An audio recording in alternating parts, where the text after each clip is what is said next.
경기 침체가 올 때는 회사 주식이 잘 될 가능성이 높거든요. 그래서 사실 너무 충격받아가지고 2014년부터 2024년까지 10년 동안 이제 6배나 올라간 거예요. 안녕하십니까. 5살도 이해하는 경제 오이경이라고 합니다.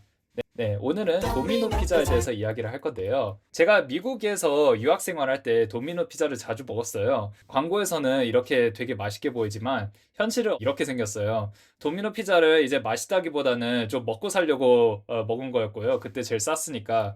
그리고 기름이 정말 많아요. 이게 이 사진에 이제 보이는지 모르겠지만 기름이 정말 많습니다. 피자를 들잖아요? 기름 범벅이에요, 이게. 그러니까 아직까지도 기억나는 게 다음에 종이 접시에다 담으면 종이 접시가 다 기름 범벅으로 돼 있었어요. 아무튼 뭐 그게 중요한 게 아니고 도미노 피자를 가져온 이유는요. 지금 사실 차트로 봤을 때 이게 매수하기 너무 좋은 가격이다라고 생각이 들어가지고 이거를 가져왔거든요. 보시다시피 이게 상승세가 쭉 그려져 있고 저항선이 딱 여기 알맞고요. 이제 새로 여기 위에서 이 차트가 노는 게 보일 수가 있죠. 저항선을 처음부터 설명하자면 원래 여기가 최고 가격이었는데 이때 2020년 때는 20년이 지나가니까 여기 지나가니까 이제는 291달러가 최저가격이 된 겁니다. 그래서 최고가격에서 최저가격으로 옮길 때 그걸 바로 뭐라고 하냐? 저항선이라고 합니다. 그래서 저항선이 딱 지나갈 때 여기서 이제 새로운 박스권이 이렇게 생기는 거죠. 이렇게. 그게 바로 저항선이라고 보시면 됩니다. 그리고 여기 또 보시면 이제 새로운 저항선이 있어요. 여기 보이시죠? 최고가가 400달러였어요. 이때는. 근데 이 400달러를 뚫는 순간 엄청나게 올라갔죠. 그리고 400달러를 내려가는 순간 엄청 또 내려가고. 근데 대부분 400달러 근처에서 이제 노는 거죠. 400달러가 최저가에서 노는 거죠. 지금도 이 최저가에 왔습니다. 이 딱 지금 416달러인데 곧 있으면 400달러지 않습니까? 최저점에 왔다라고 이렇게 볼 수 있습니다. 그러면 이제 바로 사야 되냐라고 물어볼 수 있는데 그거는 절대 아닙니다. 뭘 해야 되냐? 공부를 해야 됩니다. 자, 그래서 어떤 공부를 할 거냐면요. 오늘은 이제 도미노 피자의 실적 발표를 이제 볼 건데요. 이거는 대차대조표인데 자산, 부채, 자본 이렇게 돼 있는데요. 이게 보시면요. 총 자산, 총 부채, 총 자본이 이렇게 있는데요. 숫자가 이렇게 돼 있고 이렇게 돼 있고 이렇게 돼 있습니다. 자, 이제 회계를 조금 아시는 분들은 이걸 보고 잠깐 이거 뭔가 이상한데? 라고 이렇게 생각할 수 있는데요. 왜 그러냐면요. 자산은 말 그대로 내가 가지고 있는 모든 것이라고 하면 부채는 남의 돈이고 자본은 내 돈이죠. 내 돈. 자, 근데 보시죠. 부채가 얼마입니까? 7조예요. 7조. 그리고 내 돈, 자본이 마이너스 5.4조 원이에요. 그러면 내가 가지고 있는 모든 것, 자산은 얼마냐? 2.4조 원이에요. 부채가 어마어마하게 많은 거예요. 내가 가지고 있는 것보다 부채가 3배 이상이에요. 이거 딱 봤을 때 저는 이 주식 너무 위험하다. 이거 사면 안 되겠다라고 이렇게 생각을 했어요. 생각을 했는데, 근데 이 회사의 비즈니스 모델, 어떻게 운용이 되는지 보면요. 이게 말이 되고 오히려 이거 생각보다 좋은데? 라고 생각할 수 있습니다. 아니 어떻게 부채가 이렇게 많은데 좋은데라고 할 수 있냐라고 물어볼 수 있는데 여기서부터 제가 왜 그런지 이제 설명을 하겠습니다. 도미노 피자는 어떻게 운용이 되냐면요. 전 세계 도미노 매장의 98%는 가맹점이다. 가맹점은 뭐냐면요. 예를 들어서 본사 그리고 도미노 철산전 사장님. 이제 도미노 철산전 사장님이 저 도미노 열고 싶습니다. 오픈하고 싶습니다. 라고 하면 이제 본사에서는 이제 오케이라고 하겠죠. 그러면 온수역에서 해도 될까요? 라고 하면 이제 본사가 No! 너는 철산에서 꼭 해야 된다. 그러면 건물은 어떡하나요? 해가지고 본사는 어떻게 하냐면 네가 알아서 부담해 라고 하거든요. 그래서 이제 철산전 사장님은 건물하고 오븐하고 직원 인건비하고 다 내가 이렇게 얘기하면 본사는 네 돈으로 그렇게 해가지고 철산점에 도미노 피자 지었어요. 그러면 이제 본사가 자 이제 1년 동안 수수료 내 해가지고 네 알겠습니다 하고 이제 수수료를 내는 거죠. 이렇게 돌아가는 겁니다. 쉽게 말해서. 자, 그래서 도미노 피자는 그러면 돈을 어떻게 버냐? 피자를 팔면 이제 수수료, 로열티 이거를 받습니다. 정확하지 않는데 제가 인터넷에서 검색을 했을 때 5.5%라고 해요. 그래서 예를 들어서 피자를 팔아서 100억을 벌었어요. 그러면 이제 5.5억을 수수료를 이제 본사한테 냅니다. 그래서 이제 본사는 5.5억이 어떻게 보면 100억 비해서 되게 적은 비용이라서 별로 안 좋다고 볼 수도 있는데, 그러나 이제 건물, 오븐, 장비 이런 비용이 없지 않습니까? 이 비용 없이 그냥 돈만 받는 겁니다. 뭐 철산점, LA점, 아니면 뭐 도쿄점 이런 데서 1년에 너희 우리 이름 쓰잖아. 그치? 그러니까 돈 내놔 해가지고 돈을 받는 겁니다. 비용 하나도 없이. 그래서 이렇게 돈을 벌어서 자본이 가벼운 부조라고 합니다. 자, 보시면 이제 매출이 어디서 나오냐면요. 여기만 집중할게요. 미국 프랜차이즈, 국제 프랜차이즈 로열티. 말 그대로 수수료죠. 이거는 미국 수수료, 이거는 국제 수수료. 우리나라도 포함이 돼 있겠죠. 미국에서 받는 수수료가 이 정도고 전 세계에서 받는 수수료가 이 정도인데, 근데 거의 2배예요. 그 미국에서 받는 수수료만 해도 2천억 원이고요. 국제에서 받는 게 1천억이거든요. 아니, 그 미국에서 매장이 훨씬 더 많으니까 그럴 수 있지라고 생각을 했는데, 사실 미국에 매장이 별로 없어요. 미국에 매장이 6,830개 있대요. 그 프랜차이즈로 운영하는 게.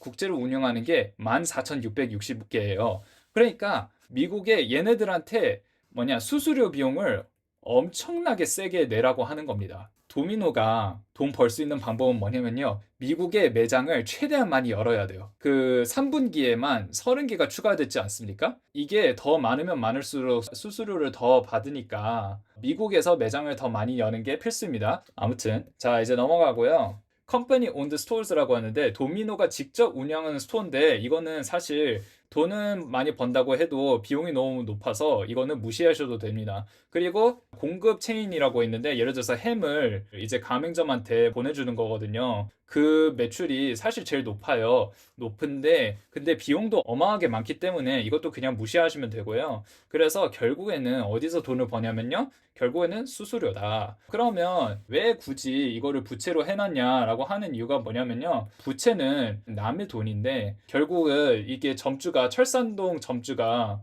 철산동 도미노 사장님이 사장님 돈으로 다 했기 때문에, 그래서 부채 숫자가 엄청나게 높고, 그래서 오히려 이게 더 안정적인 산업이 있을 수 있습니다.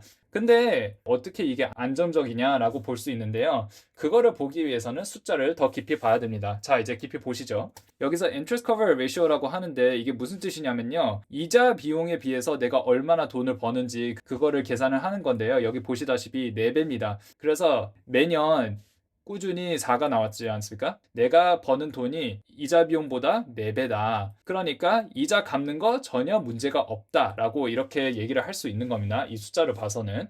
그 부채가 자산보다 훨씬 더 높아도 이자를 커버할 수 있는 돈이 4배나 되니까 별로 문제가 없다라고 이렇게 볼 수 있습니다. 도미노 피자가 그래도 되게 괜찮은 게 뭐냐면요. 주당 수익률이 꾸준히 이렇게 올라갔어요. 이렇게 매출이, 그 주당 매출이. 그래서 주식이 떨어졌음에도 불구하고 매출은 이렇게 계속 올라가는 거는 건강한 회사다라고 이렇게 볼 수 있고요.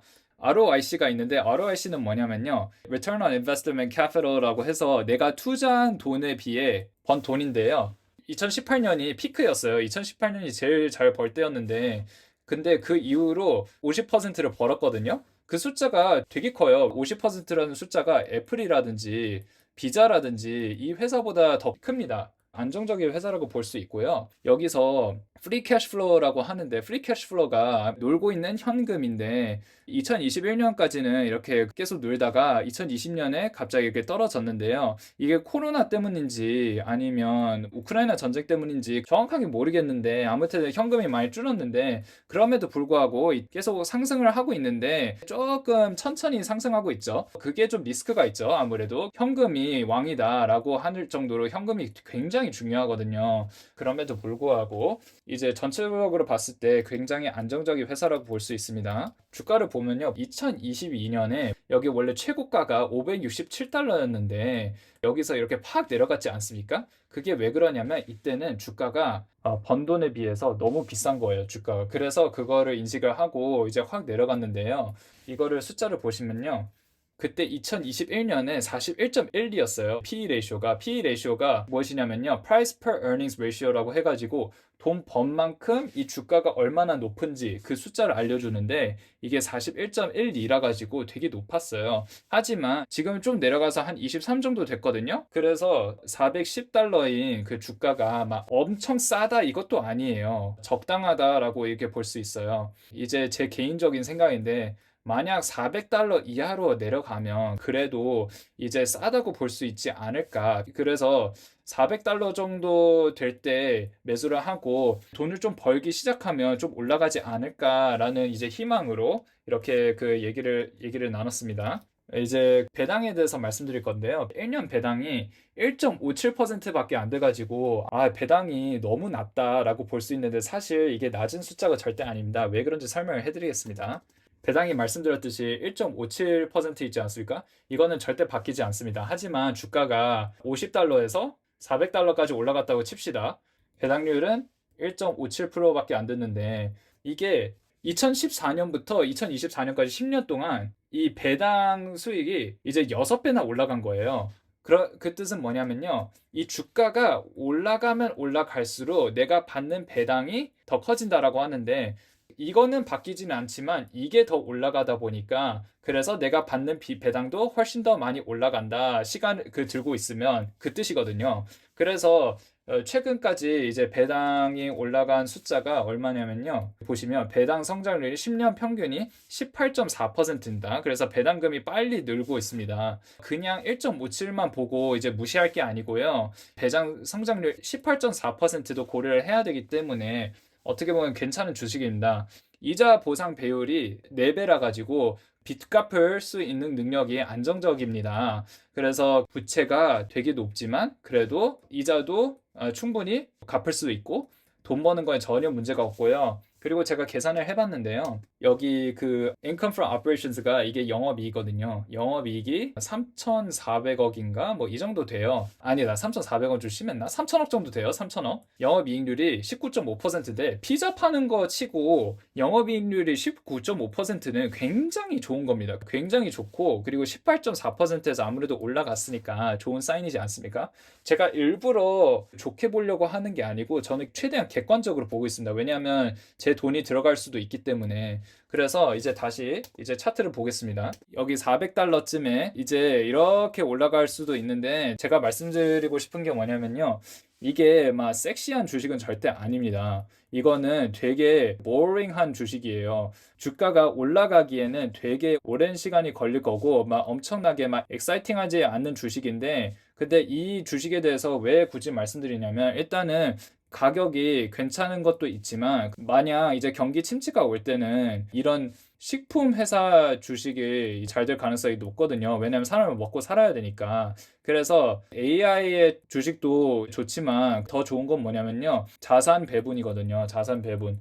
AI도 투자하고 이제 식품에도 투자하고 공부를 정말 많이 해야 됩니다. 시야를 넓혀야 됩니다. 위기 상황에서도 이렇게 대비를 할 수 있기 때문입니다. 그래서 말씀드렸듯이 아무리 부채가 높은 회사더라도 이제 충분히 그 갚을 수 있는 능력이 되기 때문에 너무 걱정할 필요 없고 그래서 저는 개인적으로 급하게 들어가지는 않을 겁니다. 이제 가격이 조금 더 떨어져서 390에서 400까지 내려가면 그나마 not bad 괜찮지 않을까라는 생각이 들었습니다. 말씀드렸듯이 엑사이팅 하진 않습니다. 그래도 좀 괜찮다. 개인적인 생각인데 경기 대비 주식이 되지 않을까라는 생각이 들어서 한번 관심을 가져봤습니다. 이 주식을 사든 안 사든 그걸 떠나서 정말 좋은 공부였고요. 정말 좋은 케이스 스터디였어요. 여러분들도 이렇게 주식을 사려고 할 때 모든 주식의 공부를 이렇게 하셨으면 좋겠다라고 해서 이 동영상을 만들었습니다. 네, 오늘도 시청해 주셔서 감사드리고 구독, 좋아요, 알림 설정 부탁드리겠습니다. 감사합니다.